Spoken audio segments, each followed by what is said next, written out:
동고님의 영상을 봤습니다. 너무 좋은 영상이라 저의 채널 시청자분들 중 한 분이라도 안 보신 분들이 없도록 영상을 리뷰했습니다. 영상 사용을 허락해주신 동고님과 관계자분들께 감사의 말씀을 드립니다. 그리고 이 영상 즐겨찾기 해놓으시고 가끔씩 보시는 걸 추천드립니다. 그럼 시작하겠습니다.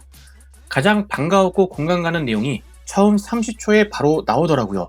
한번 들어보시죠. 일단은 유럽에서 축구 훈련을 할 때 기본적으로 정해야 되는 형태가 있습니다.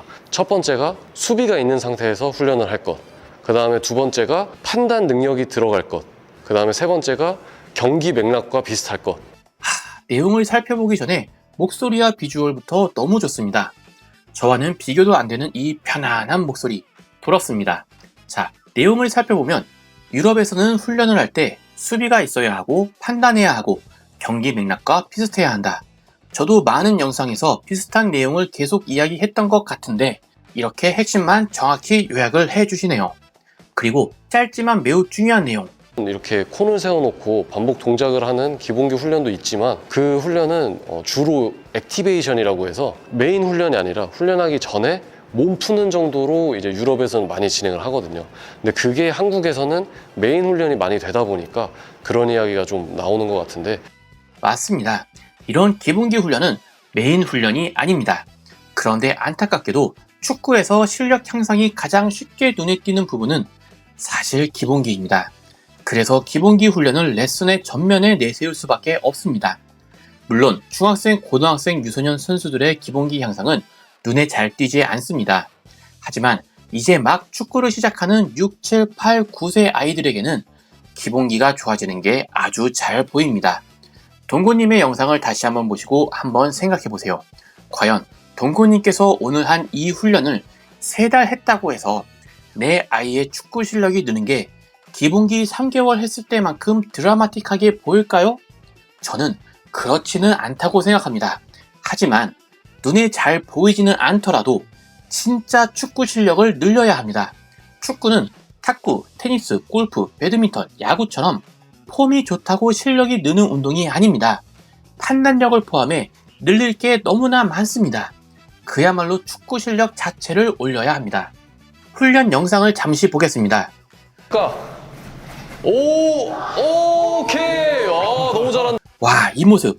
여기 공만 하나 가져다 놓으면 실제 경기에서 드리블할 때 나오는 매우 이상적인 동작이 거의 그대로 나오지 않았나요? 다른 움직임들도 잠시 감상하시죠. 이런 동작들, 우리 코어디네이션 훈련 때 많이 하는 동작들 아닌가요? 그런데 아이들의 의지와 집중력이 보이시나요? 콘 세워놓고 혹은 사다리 위에서 이런 훈련들 하면 아이들이 이런 의지와 집중력을 훈련 내내 유지하기가 어렵습니다. 훈련을 하며 이런 동작들을 반응 판단과 함께 섞어주는 게 유럽의 포인트입니다. 그래서 여기에서 서로 상대를 살피며 움직이는 모습, 이 모습이 중요합니다. 그냥 달리기, 스프린트, 스텝이 아니라 시각적 자극에 집중하여 내 몸을 움직이는 모습, 그리고 그냥 움직이는 게 아니라 상대를 이기기 위해 최선을 다해 움직이는 모습, 이게 유럽의 훈련입니다. 그리고 동고님의 피드백 어떻게 생각하시나요? 동고님이 지도하는 모습을 보면 항상 훈련이 멈춘 후에 피드백을 주십니다. 훈련 중에는 좋아, 그렇지, 괜찮아, 오, 와 같은 응원만 해주십니다. 괜찮아. 좋은 의도였어. 친구한테 패스 주려고 한 좋은 의도. 자, 그리고 수비는 공격수에게 시간적, 공간적 여유를 주지 않는 게 목표라 그랬지. 그럼 공격수는 반대로 시간이 많을수록 좋고 공간이 여유가 있을수록 좋겠지. 그럼 지금 봐봐. 둘이 이렇게 서 있어. 지금 공간이 이렇게 돼 있잖아. 공간을 더 넓혀볼까? 가능한 넓게? 그렇지. 그러면 공간적 여유가 더 많이 생겼지. 그러면 수비수 입장에서 더 어려워질 거야. 한번 공간을 가능한 넓게 써봐. 준비, 고! 패스해라, 앞에 공간 있다, 드리블해라, 이런 피드백을 주시지 않습니다. 훈련의 원칙을 정확히 지키시는 모습이 너무 모범이 되는 것 같습니다. 훈련뿐만 아니라 경기도 마찬가지입니다. 경기 중에는 피드백을 최대한 자제하고 경기가 멈췄을 때 피드백을 해주시는 걸 추천드립니다. 그리고 성공과 실패를 떠나 의도를 파악하고 피드백해주는 모습까지 완벽한 것 같습니다. 이런 피드백, 훈련을 재미있게 만듭니다. 훈련 초반에만 아이들이 즐거워하는 게 아니더라고요. 훈련 막판까지 아이들이 웃으면서 훈련을 합니다. 머리는 땀으로 젖어 있지만 웃으면서 즐겁게 훈련을 마칩니다. 이런 아이들이 집에 가서 오늘 실패한 움직임들을 연습할 마음이 생길 수 있는 겁니다. 훈련 때 혼나가며 발 움직임, 팔의 위치까지 신경 써가며 훈련하면 집에 가서 무슨 생각이 들까요? 오늘 훈련 정말 열심히 잘했다 라는 생각이 들겠죠? 좋습니다.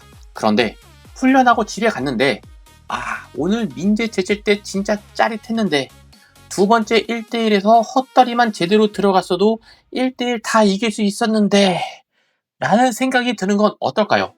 집에서도 축구공을 들고 싶은 마음이 생기지 않을까요? 막상 집 밖으로 나갈 정도의 부지런함까지는 없더라도 아빠가 오늘 밤에 같이 연습할래? 한마디 하면 바로 헛다리하러 축구화 신는 겁니다. 기본기 반복 훈련은 이렇게 집 앞에서 하는 겁니다. 자, 다음 포인트. 그리고 규칙 또 하나 있어. 여기서 공을 뺐을 때 공을 터치만 한다고 아웃되는 게 아니라 공을 완전히 아웃시키거나 완전히 뺏어서 내 소유가 돼야지 뺏는 거 알겠지? 예를 들어서 패스했는데 내 수비수 발에 맞고 그대로 패스가 이어지면은 그대로 하면 돼.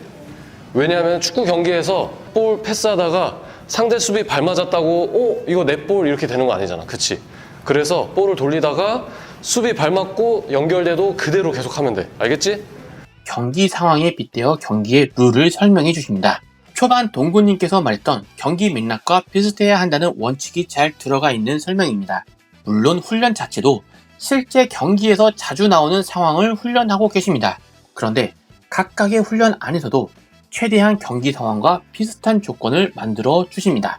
자, 동구님의 훈련에서 제가 가장 좋았던 부분을 말씀드리겠습니다. 이게 가장 중요합니다. 중간에 영상 끄신 분들 죄송하지만 가장 중요한 분들을 놓치셨습니다. 벌써 영상 꺼서 안 들리신다고요? 어쩔 수 없습니다. 죄송합니다. 동구님의 훈련을 보면 목표가 정확히 있습니다. 아까 수비 두 번째 중요한 게 뭐라 그랬지? 시간과 공간에 여유를 주지 않는 거. 그치? 수비는 공격수에게 시간적 공간적 여유를 주지 않는다. 공격은 시간과 공간을 활용한다. 이번 훈련을 관통하는 훈련 목표입니다. 훌륭한 코치는 팀이 무엇을 개발하면 성장할 수 있을까를 파악해야 합니다. 경기 중 잘된 부분일 수도 있고 잘 안 된 부분일 수도 있습니다. 어린아이들의 개발 단계도 고려를 해야 하고 수준 또한 고려를 해야 합니다. 중요한 건 훈련마다 훈련 목적이 있어야 한다는 겁니다. 그리고 어떤 훈련을 하면 이 목적을 이룰 수 있을까를 정해 훈련을 진행해야 합니다. 한 달 단기 목표가 될 수도 있고 1년 장기 목표가 될 수도 있습니다. 어제, 지난주, 지난달의 훈련 목표가 다시 오늘의 훈련 목표가 되어도 되고 한 달에 두세 번씩 바뀌어도 좋습니다. 하지만 훈련의 목적과 목표는 있어야 합니다. 그래야 선수의 폼, 자세 등 너무 디테일한 부분에 빠지지 않고 선수의 축구 실력을 늘리는 데 집중할 수 있습니다. 예를 들겠습니다. 우리 팀의 선수들이 공은 잘 다루는데 공격 수비에서 모두 소극적이다 라는 상황을 코치가 인식할 수 있습니다. 그리고 이걸 개선하는 게 우리 팀에게 가장 시급한 첫 번째 훈련 목표가 될 수 있습니다. 그럼 코치는 왜 소극적인지를 파악해야 합니다. 선수들 성향의 문제인가? 팀 전술이 문제인가? 리그의 수준이 문제인가? 3-4명만의 문제인가? 아니면 달려드는 법을 모르는 건가? 특정 한 가지의 문제일 수 있지만 복합적일 때가 많습니다. 그래서 이 모든 문제들을 모두 해결할 수 있는 최선의 훈련을 계획해야 합니다. 저라면 적극적인 성향을 키우기 위해 1대1을 많이 시킬 겁니다. 훈련에서 1대1의 비중을 높여 억지로라도 상대방을 뚫고 공격을 해야 하는 상황을 만듭니다. 1대1이기 때문에 반드시 수비도 해야 합니다. 5대5에서는 수비 안 할 수 있습니다. 5대5에서 공 잡으면 무조건 패스만 할 수도 있습니다. 하지만 1대1에서 내가 드리블 안 하면 누가 하죠? 내가 수비 안 하면 누가 하나요? 강제로 드리블하고 수비를 하는 게 1대1입니다. 그리고 달려드는 법을 모르는 것 같으니 어떻게 수비하는지를 알려주고 수비할 때 어떤 걸 선수들이 생각하고 고려해야 하는지를 훈련 때 알려줍니다. 공격 때는 꼭 드리블이 아니더라도 내 동료를 이용해 내가 빈 공간에서 공을 다시 받을 수 있는 방법을 알려줘야겠다 라는 목표를 가지고 훈련을 디자인하는 겁니다. 그러면 딱 동고님께서 디자인한 이런 훈련이 나올 것 같습니다. 게임 중에 달려들라고 소리를 지를 필요도 없고 드리블이나 패스하라고 소리를 칠 필요도 없습니다. 훈련 때 하면 됩니다. 이런 훈련 대부분의 학원과 학교팀에서도 자주 한다고요? 아니요. 동고님의 훈련은 그냥 그런 평범한 훈련과 구분되어집니다. 이 목표를 설정하는 하나의 행위로 훈련의 클래스가 달라집니다. 우선 이 훈련들이 그냥 랜덤으로 선택되어지는 게 아닙니다.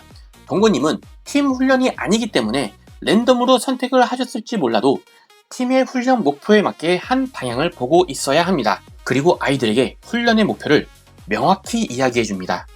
수비 시에는 시간과 공간을 좁히고 공격은 그 반대로 해라. 그냥 1대1, 2대2 하고 다릅니다. 그냥 1대1, 2대2 하면 아이들은 상대방을 제치는 데 집중합니다. 제치면 즐겁고 골 먹히면 속상합니다. 하지만 목표가 뚜렷하다면 아이들은 내가 이번에는 왜 뚫렸는지를 생각하게 됩니다. 1대1에서 졌는데 져서 속상한 게 끝이 아니고 1대2라서 공격수가 더 많은 상황인데 왜 공을 뺏겼는지를 생각하고 공간을 생각합니다. 어떻게 시간을 좁히라는 건지 생각하는 겁니다. 어렵습니다.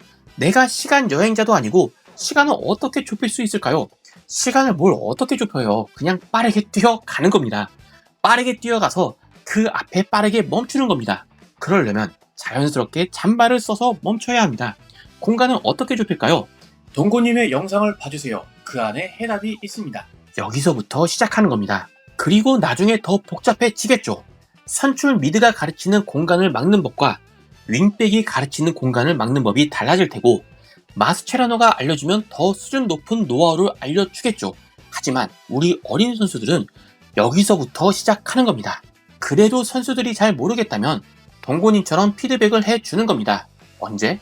게임이 끝나고 한 번의 대결이 끝나고 피드백을 주는 겁니다. 그런데 이걸 훈련 때 못하면 언제 한다고요? 게임 중간에 하는 겁니다.